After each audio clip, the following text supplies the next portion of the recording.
उधर हुए हैं किसी के कहने पर, लेकिन जिन्होंने मुझे कहीं न कहीं इधर से उधर करवाया, मैंने उन्हें पार्टी से बाहर का रास्ता दिखा दिया।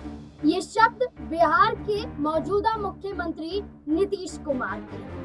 नीतीश कुमार ने इतना ही नहीं कहा, नीतीश कुमार ने कहा कि अटल बिहारी वाजपेयी की सरकार में मैंने भी बड़ी जिम्मेदारियों को निभाया है और मुझ पर भरोसा करते हुए बिहार का मुख्यमंत्री अटल बिहारी वाजपेयी ने बनाया है। बिहार का अगर मैं मुख्यमंत्री हूँ तो उनकी देन है और आज अगर मैं सीएम के फेस को लेकर नेतृत्व करना चाहता हूँ तो ये मेरी बड़ी जिम्मेदारी होगी और बिहार की जनता भी यही चाहती है। नीतीश कुमार के ये शब्द, नीतीश कुमार के ये बोल कहीं ना कहीं भारतीय जनता पार्टी को चुनौतियां दे रहे हैं। भारतीय जनता पार्टी को सबक सिखाने के लिए नीतीश कुमार तैयार दिखाई दे रहे हैं कि अगर भारतीय जनता पार्टी ने कोई फैसला नहीं किया तो नीतीश कुमार आने वाले विधानसभा चुनाव से पहले वाकई वो कदम उठा सकते हैं जिस बात का डर एनडीए गठबंधन में दिखाई दे रहा है। यानी नीतीश कुमार एक बार फिर से आरजेडी का दामन थाम सकते हैं। आरजेडी कांग्रेस पार्टी के जरिए लगातार ऑफर पर ऑफर नीतीश कुमार को मिल रहे हैं, लेकिन नीतीश कुमार ने खामोशी बरकरार रखी। लेकिन नीतीश कुमार ने जब खामोशी तोड़ी तो ऐसे शब्दों का इस्तेमाल किया जिसमें इंडिया अलायंस नहीं बल्कि एनडीए गठबंधन और एनडीए गठबंधन के आधार पर भारतीय जनता पार्टी घिरती हुई नजर आई। अब क्या होगा बिहार में? क्या वाकई नीतीश कुमार पलटी मारने वाले हैं? क्या एनडीए गठबंधन बिहार में टूटने वाला है? कई सवाल है, सवालों के जवाब लेंगे। मेरे साथ मेरे वरिष्ठ सहयोगी अमन सर जुड़ चुके हैं। सर पहले तो आपका बहुत बहुत स्वागत है।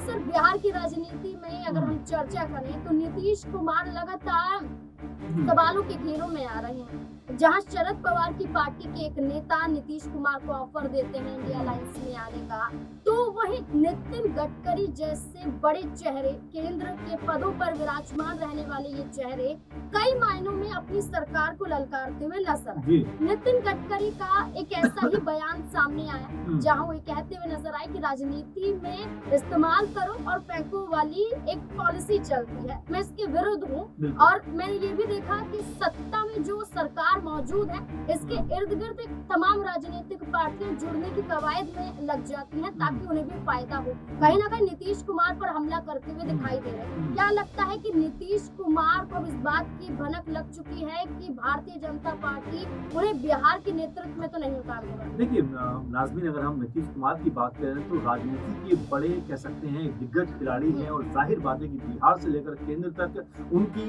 जो कह सकते हैं पैठ है बहुत मजबूत है। अगर केंद्र की बात करें तो वो रेल मंत्री भी रह चुके हैं। बिहार की बात करें तो वो 3 से 4 या उससे भी ज्यादा 6-7 बार मुख्यमंत्री रह चुके हैं, यानी लगभग 20 साल से तो मुख्यमंत्री हैं। और ये बात कहने की साबित हो जाती है कि राजनीति के क्षेत्र में कहा जा सकता है कि नीतीश कुमार से बड़ा दिग्गज चेहरा फिलहाल बीजेपी में अगर जो बात करें तो कोई नजर नहीं आता। अगर बिहार के एंगल से बात करें, हाँ आरजेडी की अगर हम देखें तो वहां पर जरूर लालू यादव जो है उनके बराबर या उनके लेवल के नेता दिखाई पड़ते हैं। तो ऐसे में उनको चीजों को समझने में, जानने में नाज़मीन भनक नहीं लगेगी। और जिस तरह के आपने 2 नामों को कोट किया है, देखिए नीतीश कुमार को ये भली भांति पता है कि यहाँ पर बीजेपी भी उनकी सगी नहीं है और बीजेपी भी अगर उनके साथ है तो मौका परस्ती की जो बात निकल के सामने आती है वो कह सकते हैं बारंबार देखने को मिलती है। आप जरा महाराष्ट्र को देखिए, वहां पर एकनाथ शिंदे के नाम पर चुनाव लड़ा जाता है और जब एकनाथ शिंदे के पास में सीटें कम थी, बीजेपी के पास में ज्यादा सीटें थी, लेकिन देखिए मजबूरी का सौदा ऐसा होता है कि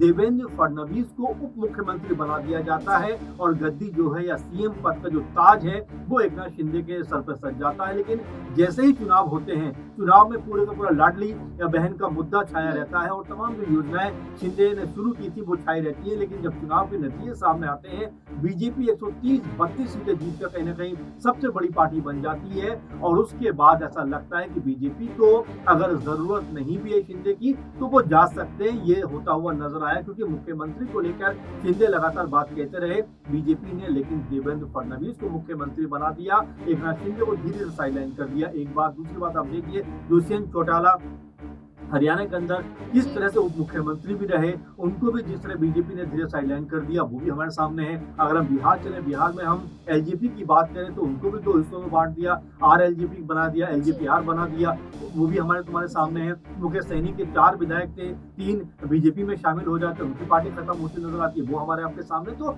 बीजेपी का जो इतिहास है, नीतीश कुमार को अच्छे से पता है कि बीजेपी अपने सहयोगी दलों को किस तरह से दबाकर एक तरीके से अपने कह सकते हैं कि कभी भी उभरने का मौका नहीं देना चाहती, कभी भी उनको अपने से ऊपर जाते हुए नहीं देख सकती। आप देखिए शिवसेना ने किस तरह नाराज होकर बीजेपी का साथ छोड़ा, 2 हिस्सों में बांट दिया। एनसीपी की बात करें 2 हिस्सों में बांट दिया।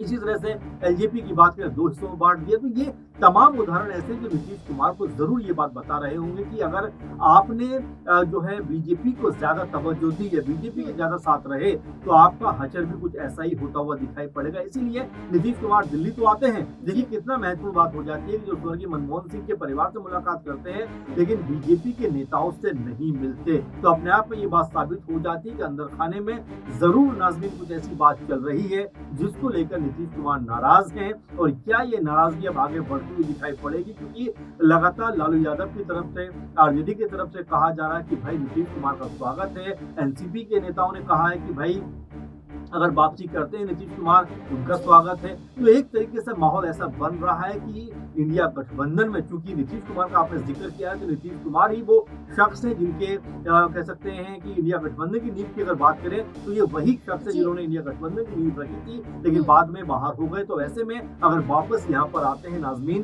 तो आप ये मानकर चलिए कि बिहार में बीजेपी की हालत खराब होती हुई नजर आएगी और यहाँ पर इंडिया गठबंधन जो गठबंधन है उसकी स्थिति मजबूत होती हुई नजर आएगी। सर, 2 सवाल एक साथ लेना चाहूंगी। एक तरफ कांग्रेस पार्टी नीतीश कुमार को ऑफर देती है, लालू प्रसाद यादव भी ऑफर देते हैं, लेकिन कांग्रेस पार्टी के जरिए ये भी कहा जाता है कि नीतीश कुमार आते हैं तो हम उन्हें इंडिया गठबंधन का संयोजक भी बनाएंगे और पीएम फेस के लिए आगे भी करेंगे। और यही लड़ाई हमने पहले भी देखी थी। दूसरा सवाल ये है कि जहां इंडिया अलायंस नीतीश कुमार को साधने के लिए ऑफर पर ऑफर दे रहा है, तो वहीं दूसरी तरफ एनडीए के सहयोगी दल जो अभी तक नीतीश कुमार से दूरियां बनाते थे, उनके खिलाफ थे, अब वो नीतीश कुमार के नेतृत्व की बात करते, जीतन राम मांझी की चर्चा कर लेते हैं। वो अब ये कहते हैं कि नीतीश कुमार मजबूती के साथ एनडीए गठबंधन के साथ हैं, वो तो एक ढाल है एनडीए की, उन्हें मजबूत होना ही पड़ेगा। जीतन राम मांझी के ये बयान और दूसरी तरफ ऑफर क्या दर्शाते? देखिए, पहली बात तो ये है कि नाज़मीन की नीतीश कुमार को लेकर जिस तरह का माहौल अब बन रहा है, तो आप ये मानिए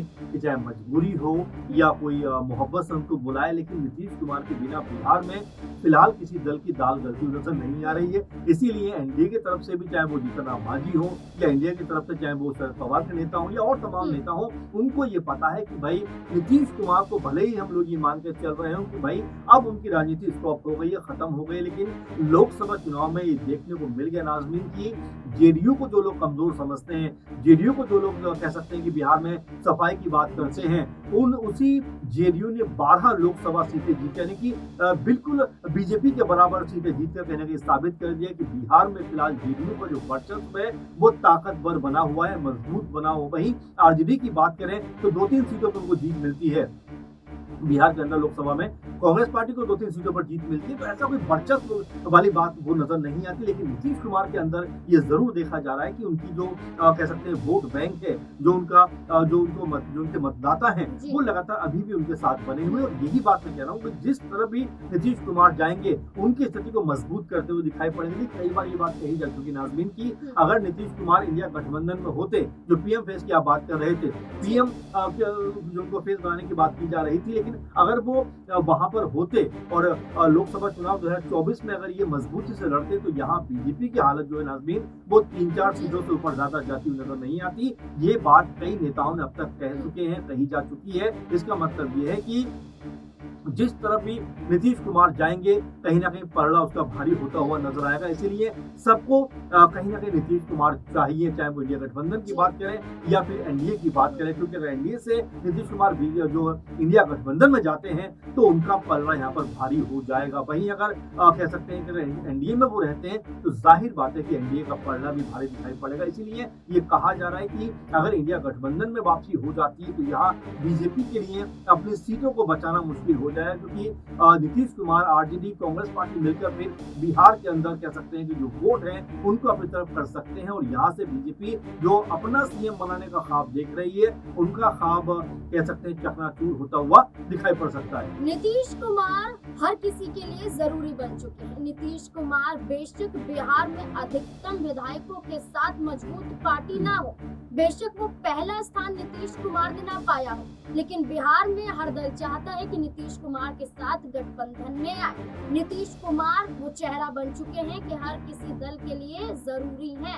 अब देखना होगा कि नीतीश कुमार क्या फैसला लेंगे, क्योंकि एक तरफ इंडिया गठबंधन तो दूसरी तरफ एनडीए गठबंधन लगातार नीतीश कुमार को साधने की कोशिश कर रहा है, लेकिन अभी तक भारतीय जनता पार्टी के तहत कोई फैसला नहीं लिया जाता है। अब देखना होगा क्या होने वाला है बिहार में। इस पूरे मुद्दे को लेकर अब आपकी राय क्या बनती है, कमेंट सेक्शन में अपनी राय जरूर देखते रहे। SPN9 news.